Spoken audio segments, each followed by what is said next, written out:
چوتھا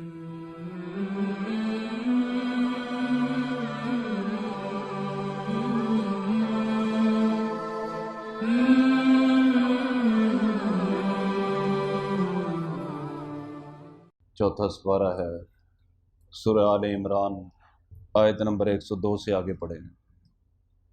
اعوذ باللہ من الشیطان الرجیم، بسم اللہ الرحمن الرحیم۔ واعتصموا بحبل اللہ جمیعا ولا تفرقوا واذکروا نعمت اللہ علیکم اذ کنتم اعداء فألف بین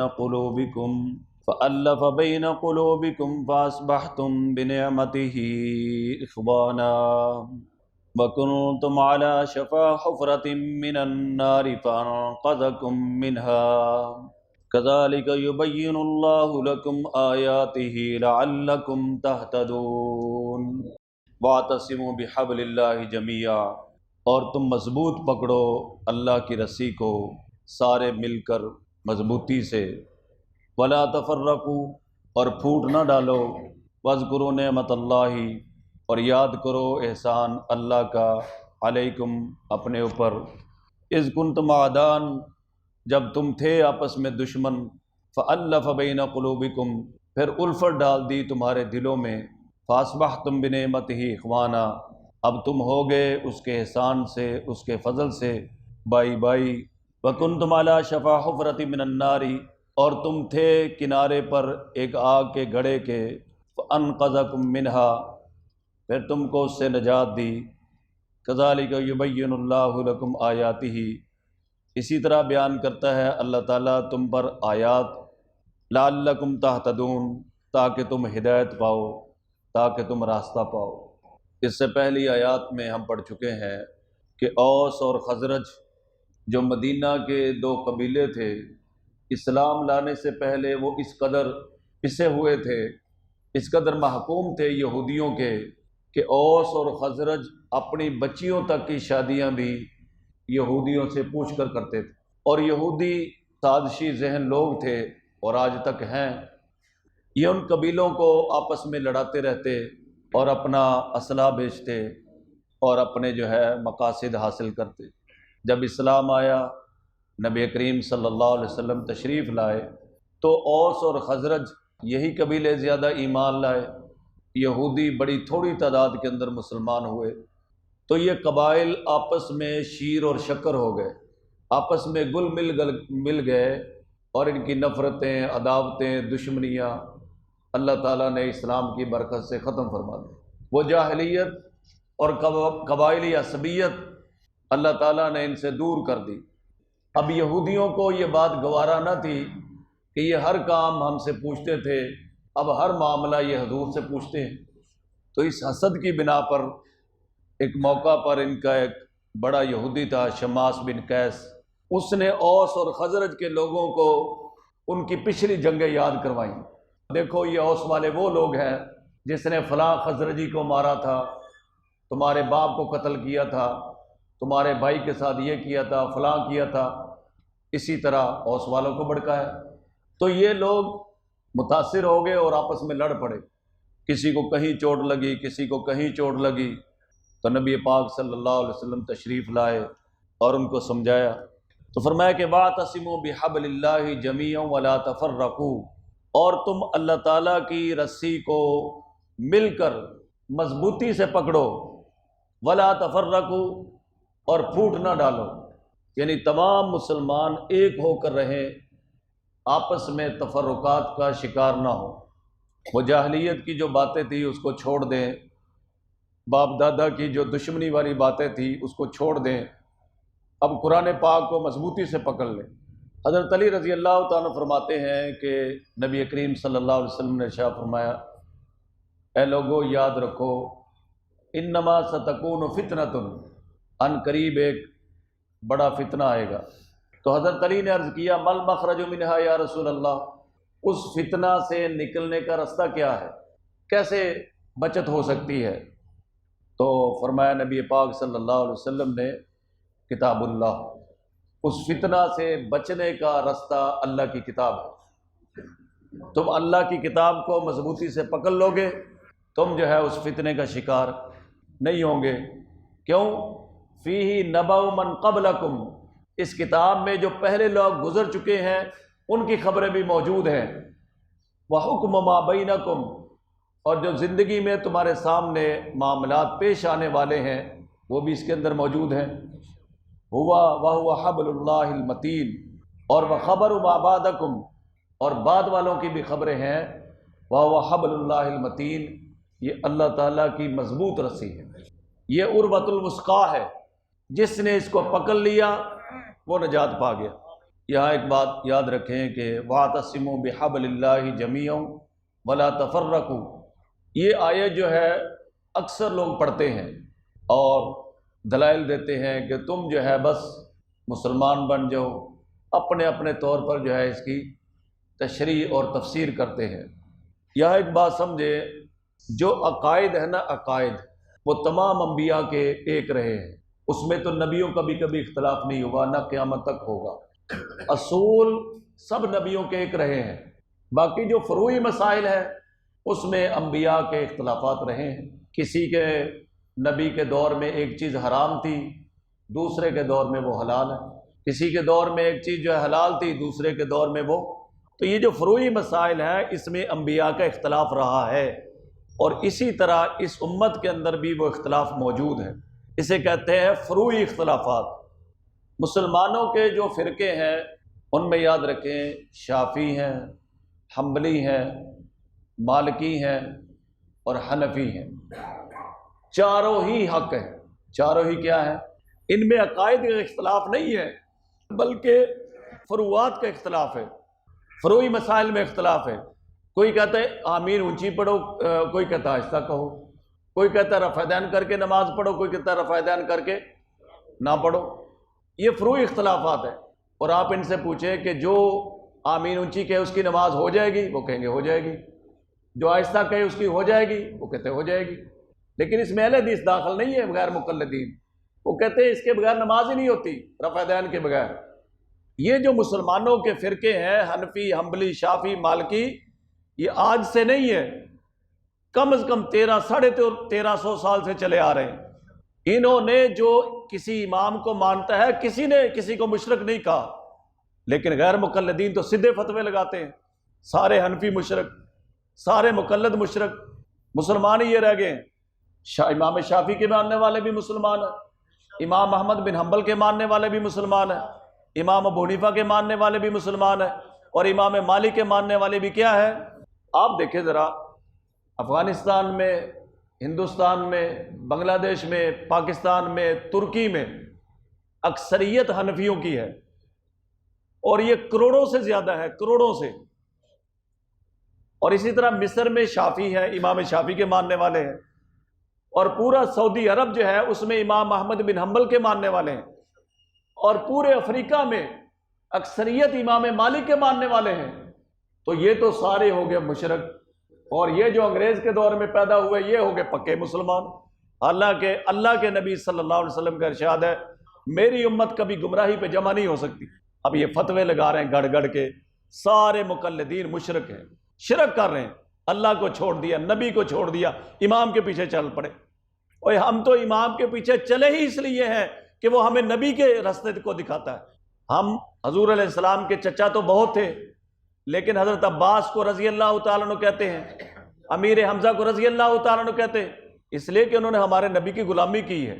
تو ہم اماموں کو بھی اس لیے مانتے ہیں کہ انہوں نے دین کو جمع کیا ہے، دین گڑا نہیں ہے، بنایا نہیں ہے، جو نبی سے صحابہ سے پہنچا تھا اس کو ایک جگہ کیا کر دیا؟ جمع کر دیا، یہ کام کیا ہے۔ اور ان کے نزدیک اماموں نے یہ جرم کیا، نعوذ باللہ، اماموں نے کیا کیا ہے؟ جرم کیا ہے۔ اس لیے آج ہر ان میں سے آدمی ہر حدیث کی اپنی طرف سے تشریح کرے گا، جس طرح میں نے بتایا کہ واعتصموا بحبل اللہ جمیعا ولا تفرقوا، فرقے نہ بڑھو۔ یہ کہتے ہیں شافعی بھی فرقہ ہے، حنبلی بھی فرقہ ہے، مالکی بھی فرقہ ہے، ہم پکے مسلمان ہیں۔ تو یہ سارے مسلمان ہیں۔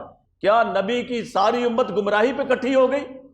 حالانکہ حضور کا ارشاد ہے لن یجتمع امتی علی الضلالہ، میری امت کبھی گمراہی پہ جمع نہیں ہو سکتی، حنفی ہو، مالکی ہو، حنبلی ہو، شافعی ہو، یہ سارے اہل سنت کے فرقے ہیں اور سارے نجات پائیں گے۔ اور یاد رکھیں یہ جہالت کی بات ہے کہ آدمی اونچی آمین کہنے والے کو صحیح کہے، آہستہ آمین کہنے والے کو غلط کہے۔ اور بھائی اونچی آمین کی بھی حدیث موجود ہے، آہستہ کہنے کی بھی حدیث موجود ہے۔ یہ تو وہ لوگ باتیں کرتے ہیں جن کو حدیث کا پتہ ہی نہیں، یہ اہل علم کی باتیں نہیں ہیں۔ آپ ہمارے الحمدللہ ریمنڈ میں چلے جائیں، آپ کو وہاں پہ حنبلی بھی ملیں گے، مالکی بھی ملیں گے، شافعی بھی ملیں گے، حنفی بھی ملیں گے، کوئی کسی کو نہیں روکتا۔ اس سال کتنے ملکوں کے لوگ آئے ہیں؟ 170 ملکوں کے لوگ جو ہے وہ ریمنڈ کے اندر آئے ہیں اس اجتماع کے اندر۔ تو ان کو کافر سمجھ کے آئیں کہ مسلمان سمجھ کے؟ بلکہ الحمدللہ یہاں لوگ آتے ہیں باہر کے ملکوں کے اور وہ کہتے ہیں ہم دین سیکھنے آئے ہیں۔ یہ حنفیوں کو اللہ تعالیٰ نے دنیا میں مقام عطا فرمایا، کہو سبحان اللہ۔ اتنے بڑے عالمی اجتماع حج کے بعد ہوتے ہیں تو الحمدللہ حناف کے حلقے میں ہوتے ہیں۔ آپ سعودی عرب میں چلے جائیں، وہاں ہمارے مفتی تقی عثمانی صاحب ان کے ساتھ جا کے بیٹھتے ہیں، وہ ان کے علماء یہاں آتے ہیں، آپس میں تبادلہ خیال ہوتا ہے، کوئی کسی کو کافر نہیں کہتا۔ اگر رفع دین کرنے کی حدیث موجود ہے تو نہ کرنے کی بھی موجود ہے۔ اسلام اتنا تنگ نظر نہیں ہے جتنا ان لوگوں نے بنا دیا ہے۔ 4 مسئلے کھڑے کر دیے، سورہ فاتحہ، آمین، ٹانگیں چوڑی کرنا اور رفع دین کرنا، چلو یہ دین بن گیا۔ جو اس پہ نہیں ہے وہ بس مردار ہے، وہ مشرک۔ ہم مسلمانوں کی تکفیر کے قائل نہیں ہیں، ہم مسلمانوں کو کافر نہیں بناتے۔ ہم کہتے ہیں جو رفع دین کرے اس کی بھی نماز ہوتی ہے، جو نہ کرے اس کی بھی ہوتی ہے، جو اونچی آمین کہے اس کی بھی ہوتی ہے، جو اونچی نہ کہے اس کی بھی ہوتی ہے۔ لیکن ہم رفع دین نہیں کرتے، ہم آہستہ آمین کہتے ہیں، ہم امام کے پیچھے سورہ فاتحہ نہیں پڑھتے، اس لیے کہ امام ابو حنیفہ رحمۃ اللہ علیہ سے جو احادیث ہم تک پہنچی ہیں اس میں آہستہ آمین کا ذکر ہے، اس میں رفع دین نہ کرنے کا ذکر ہے۔ لیکن یہ کوئی امام ابو حنیفہ کی باتیں نہیں ہے بلکہ حدیث ہے، حدیث ہے نبی کریم صلی اللہ علیہ وسلم کا۔ اللہ تعالیٰ نے، میں آپ کو بڑی پیاری بات بتانے لگا ہوں، اللہ کے نبی کی ہر ادا اللہ کو محبوب ہے۔ اللہ کے نبی نے ایک عمل کیا اور دوسرے وقت میں چھوڑ دیا، جیسے رفع دین شروع میں کی لیکن بعد میں چھوڑ دی، لیکن اللہ کو حضور کی ادا اتنی پسند ہے کہ جو چھوڑی ہوئی بھی تھی کسی کو اس پر لگا دیا، اور جو آخر تک کرتے رہے کسی کو اس پر لگا دی۔ اللہ کے نبی کی ہر ادا اللہ کو محبوب ہے، اور ہر حدیث کے ساتھ تاریخ نہیں لکھی ہوئی کہ یہ حدیث اس تاریخ کی ہے اور یہ حدیث، یہ چاروں ائمہ مجتہدین ہیں، انہوں نے اجتہاد کے ساتھ بتایا کہ بھائی تم اس روایت پہ عمل کرو اور اس روایت پر عمل۔ اب دیکھیں عورت کو ہاتھ لگانے سے وضو ٹوٹ جاتا ہے، حدیث موجود ہے، اور یہ بھی ہے کہ عورت کو ہاتھ لگانے سے وضو نہیں ٹوٹتا۔ شیخ صاحب کو سمجھ آ رہی ہے؟ سوچ کے ہاتھ لگائے۔ گرم چیز کو کھانے سے وضو ٹوٹ جاتا ہے، اور گرم یعنی کہ جس کو آگ نے چھوا ہو اس کو کھانے سے وضو نہیں ٹوٹتا۔ اب اس پر ائمہ کو لگا دیا، کسی نے ایک روایت کو لے لیا، دوسرے نے دوسری روایت کو لے لیا، ایک نے اس حدیث کو لے لیا اور دوسرے نے دوسری حدیث کو لے لی، نماز دونوں کی ہو جاتی۔ امت بریلوی دیوبندی اہل حدیث کا نام نہیں ہے، امت جو امت کا اجتماع ہے عالمی طور پر وہ 4 مذاہب کے اندر ہے، یعنی 4 فقہا کے پیچھے وہ چلتے ہیں، احناف، مالکیہ، شوافع اور حنابلہ۔ جو ہمارے الحمدللہ تبلیغی جماعت میں ملکوں میں جاتے ہیں ان سے آپ پوچھیں کہ دنیا میں غیر مقلد اور اہل حدیث کتنے ہیں اور فقہا کے پیچھے چلنے والے کتنے ہیں، سمجھے بھائی؟ تو یہ لوگ جو کہتے ہیں نا کہ شافعی، حنبلی، مالکی سارے مشرک، ہم کسی کو مشرک نہیں کہتے، ہم کسی کو کافر نہیں کہتے، سب اللہ کے محبوب کے پیچھے چل رہے ہیں۔ ایک اصولی بات یاد رکھنا کہ جو امام ابو حنیفہ کا اختلاف ہے امام شافعی کے ساتھ، یا امام شافعی کا اختلاف ہے امام احمد بن حنبل کے ساتھ، یا امام احمد بن حنبل کا اختلاف ہے امام مالک کے ساتھ، یہ ان کے ذاتی اختلاف نہیں ہے، یہ اختلاف احادیث کی وجہ سے ہے کہ اگر امام مالک کے پاس حدیث موجود ہے تو امام ابو حنیفہ کے پاس بھی حدیث موجود ہے، اگر امام شافعی کے پاس حدیث موجود ہے تو امام احمد بن حنبل کے پاس بھی حدیث ہے۔ الحمدللہ ہماری تو اللہ کے فضل سے زندگی حدیث پڑھنے اور پڑھانے میں گزر رہی ہے، الحمدللہ کئی سال سے میں مسلم شریف پڑھا رہا ہوں، تو ہمیں اگر ان چیزوں کا پتہ نہیں تو پھر کیا یہ جو دکانوں پہ بیٹھے ان کو پتہ ہے؟ تو احادیث دونوں طرف ہیں، کسی کی تکفیر نہ کرو، کسی کو مشرک نہ کرو، وہ بھی حق پر ہے اور یہ بھی حق پر ہے۔ حدیث میں آتا ہے کہ ایک حاکم فیصلہ کرتا ہے، پوری کوشش کرتا ہے فیصلہ کرنے میں، اگر وہ صحیح فیصلہ کرے دوہرا ثواب ملے گا، اور اگر فیصلے میں خطا کر جائے لیکن اس میں فیصلہ کرنے کی اہلیت موجود ہو، اہل ہو فیصلہ کرنے کا، پھر اس کو ایک ثواب ملے گا۔ یعنی جو خطا ہو گئی، اگر کسی مجتہد سے خطا ہوئی ہے، یہ تو قیامت کو پتہ چلے گا نا، تو اس پر بھی اس کو کیا ملے گا؟ ایک ثواب ملے گا۔ اور جس مجتہد کا اجتہاد ٹھیک ہوا اسے کتنے ثواب ملیں گے؟ 2 ثواب ملیں گے۔ تو وَاعْتَصِمُوا بِحَبْلِ اللَّهِ جَمِيعًا وَلَا تَفَرَّقُوا، یہ یہاں پہ ایک جماعت المسلمین پیدا ہو گئی، ملت ابراہیم پیدا ہو گئی، کیپٹن مسعود الدین عثمانی گروپ پیدا ہو گیا۔ میں کتنے فتنے آپ کو بتاؤں، آیت یہی پڑھتے ہیں وَاعْتَصِمُوا بِحَبْلِ اللَّهِ جَمِيعًا وَلَا تَفَرَّقُوا، اللہ کی رسی کو مضبوطی سے پکڑو، فرقے نہ بنو۔ ان کو یہ نہیں پتا کہ نہ دیوبندی کو فرقہ ہے نہ بریلوی کو فرقہ ہے، یہ اتنا بھی پتہ نہیں ہے لوگوں کو۔ یاد رکھیں دیوبندی کوئی فرقہ نہیں ہے، بریلوی کوئی فرقہ نہیں ہے۔ دیوبند انڈیا میں ایک شہر کا نام ہے۔ ایک بندہ مجھے کہتا تم دیوبند ہو؟ میں نے کہا الحمدللہ۔ کہتا تم نے دیوموں کو بند کیا ہے؟ میں نے کہا پھر تمہارا کیا حال ہوگا؟ جنہوں نے دیوموں کو بند کر دیا، 50 امریکی ملکوں سمیت افغانستان میں ان کا کباڑ بنا دیا اللہ کے فضل سے، تو ہم باقی دیوموں کو بند کر دیتے ہیں اللہ کے فضل و کرم سے۔ تو دیوبند ایک جگہ کا نام ہے۔ بریلوی یاد رکھے ہندوستان میں 2 جگہ ہیں، ایک الٹے باس بریلی اور ایک بریلی، اس طرح کے 2 شہر ہیں۔ یہ کوئی فرقہ نہیں ہے۔ لوگ کہتے ہیں فرقے نہ بنو، یہ فرقے نہیں، یاد رکھے بریلوی ہوں یا دیوبندی ہوں، دونوں اہل سنت والجماعت کہلاتے ہیں۔ آپ ان کی مسجدوں میں دیکھیں لکھا ہوگا اہل سنت والجماعت حنفی، اہل سنت والجماعت حنفی۔ یاد رکھیں بھائی، اگر دیوبندی اور بریلوی اتفاق کرنا چاہیں تو کوئی رکاوٹ نہیں ہے۔ کیوں؟ وہ بھی کہتے ہیں ہم امام ابو حنیفہ کے پیچھے چلتے ہیں، ان کی فقہ پہ چلتے ہیں، اور دیوبندی بھی کہتے ہیں ہم ان کی فقہ پہ چلتے ہیں۔ جھگڑا کہاں پہ پڑتا ہے؟ دیوبندی کہتے ہیں ہم احمد رضا کی یہ باتیں نہیں مانتے، بریلوی کہتے ہیں ہم اشرف علی تھانوی کی یہ باتیں نہیں مانتے۔ جھگڑا پڑ گیا۔ اور بھائی تمہارے پاس تو ایسا جج موجود ہے جس کو تم دونوں مانتے ہو، تو امام ابو حنیفہ کی کتابیں موجود ہیں، ان سے پوچھ لو کہ وہ کیا کہتے ہیں۔ خدا کی قسم اگر یہ دونوں جماعتیں پیٹ اور پلیٹ کو نکال دیں نا درمیان سے، تو یہ شام تک اکٹھے ہو سکتے ہیں۔ یہ کوئی دین کے مسئلے نہیں، زیادہ مسئلے پیٹ اور پلیٹ کے ہیں۔ آپ ان سے پوچھو کہ یہ کل ہے، یہ رسمیں ہے، یہ 10واں ہے، 40واں ہے، یہ کہاں پر ہے؟ قرآن میں ہے، حدیث میں ہے، یا امام ابو حنیفہ نے یہ فرمایا ہے؟ یہ کالے چنوں پہ جو ہے نا ختم پڑھو، یہ کہاں لکھا ہوا ہے؟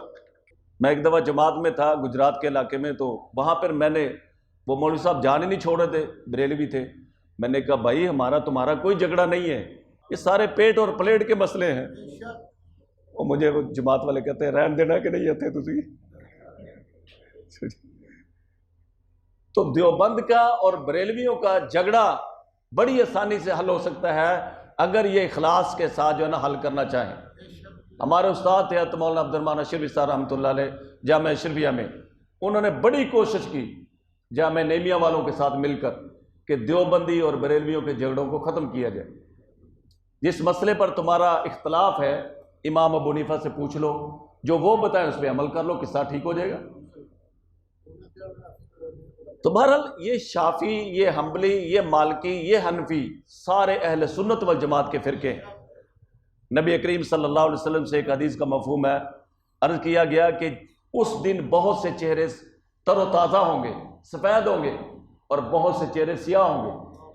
حضور علیہ السلام سے عرض کیا یا رسول اللہ وہ کون سے چہرے تر و تازہ ہوں گے، سفید ہوں گے، خوش ہوں گے؟ آپ نے فرمایا ہم اہل السنت والجماع، وہ اہل سنت والجماعت ہوں گے۔ یہ حدیث جو ہے در منصور کے اندر موجود ہے۔ وہ اہل سنت والجماعت کے چہرے ہوں گے جو قیامت کے دن روشن ہوں گے، سفید ہوں گے، چمکتے ہوں گے، وہ اہل سنت والجماعت کے چہرے ہوں گے۔ تو اہل سنت والجماعت کے اندر حنفی بھی داخل ہیں، شافعی بھی داخل ہیں، مالکی بھی داخل ہیں، اور حنبلی بھی۔ عقائد میں کسی کا اختلاف نہیں ہے، کسی کا اللہ کو ایک ماننے میں اختلاف نہیں، نماز میں اختلاف نہیں، روزے میں اختلاف نہیں، حج میں اختلاف نہیں، جہاد میں اختلاف نہیں، یہ ساری باتوں کو مانتے ہیں۔ ہاں نماز کے طریقہ کار میں جو فروعی مسائل کہلاتے ہیں، جن کے کرنے سے بھی وہ نماز ہو جاتی ہے، نہ کرنے سے بھی، اس میں تھوڑا بہت اختلاف ہے اور دلائل دونوں طرف ہے۔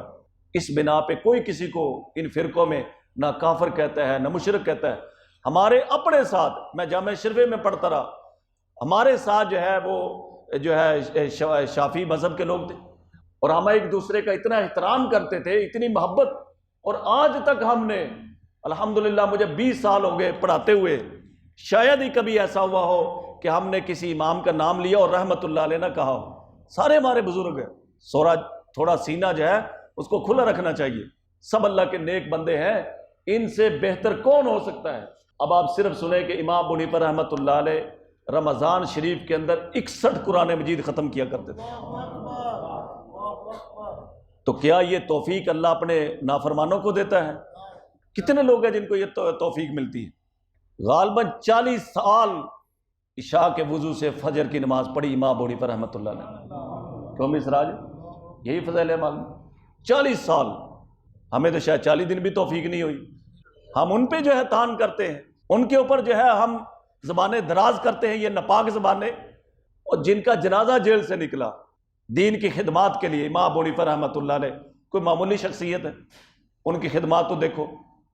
تو لوگ یہ بھی کہتے ہیں کہ امام ابو حنیفہ نے کون سی کتاب لکھی؟ ابھی بھی میرے پاس الموسوعۃ الحدیثیہ لمرویات الامام ابی حنیفہ، اوپر میرے پاس کتاب پڑھی ہے، کسی نے بھی دیکھنی ہو آ جائے۔ اس کے اندر 10,588 روایات ہیں امام ابو حنیفہ نے جو امت تک پہنچائی ہے۔ کتنی بزرگوں؟ 10,588 روایات جو امام ابو حنیفہ رحمۃ اللہ علیہ نے ہم تک پہنچائی ہیں، امت کو پہنچی۔ 20 جلدوں میں ہے وہ، 20 جلدوں میں ہے میرے پاس جس نے دیکھنی۔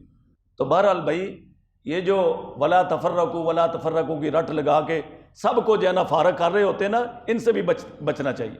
تو فرمایا کہ واعتصموا بحبل اللہ جمیعا، تم سارے اللہ کی رسی کو مل کر مضبوطی سے پکڑو، ولا تفرقوا، اور تفرقہ نہ ڈالو، اعتدال میں رہو، نہ افراد کرو نہ تفرید کرو۔ نبی کو خدا تک بٹھا دینا، خدا کی جگہ بٹھا دینا، یہ نبی کا ادب نہیں بلکہ گستاخی ہے۔ بعض دفعہ لوگوں کو مزہ ہی تب آتا ہے جب نبی کے اندر خدا کی صفات ثابت کرتے ہیں، یہ اعتدال سے آگے چلے جاتے ہیں، اور بعض لوگ خدا کی توحید میں جو ہے نا بیان کرتے ہوئے نبی کی گستاخی کر جاتے ہیں۔ بعض دفعہ یہ بھی کہہ جاتے ہیں کہ نبی کا ادب جو ہے بڑے بھائی جتنا ہے، ہم اس کے قائل نہیں۔ ہم تو کہتے ہیں اللہ کے بعد کسی کا ادب ہے تو وہ محمد مصطفیٰ کا ہے۔ ہمیں تو اللہ ان کے غلاموں کی جوتیوں میں جگہ دے دے، انشاءاللہ ہماری نجات ہو جائے گی۔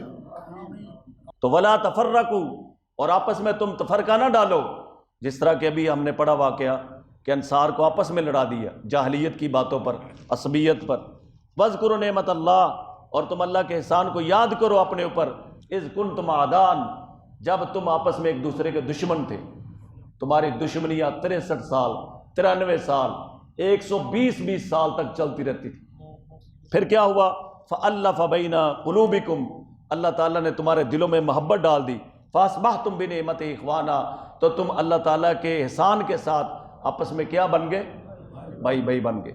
اور آپ یقین کریں، ہم اس دور میں جی رہے ہیں جو قیامت کے قریب ہے، لیکن یہ دین اور اسلام کی آج بھی اتنی برکت ہے، دنیا میں کسی جگہ بھی کسی مسلمان پر ظلم ہو تو گناہ گار بھی گناہ گار مسلمان دنیا کے کسی کونے کے اندر بھی ہوگا، اس کا دل دکھتا ہے۔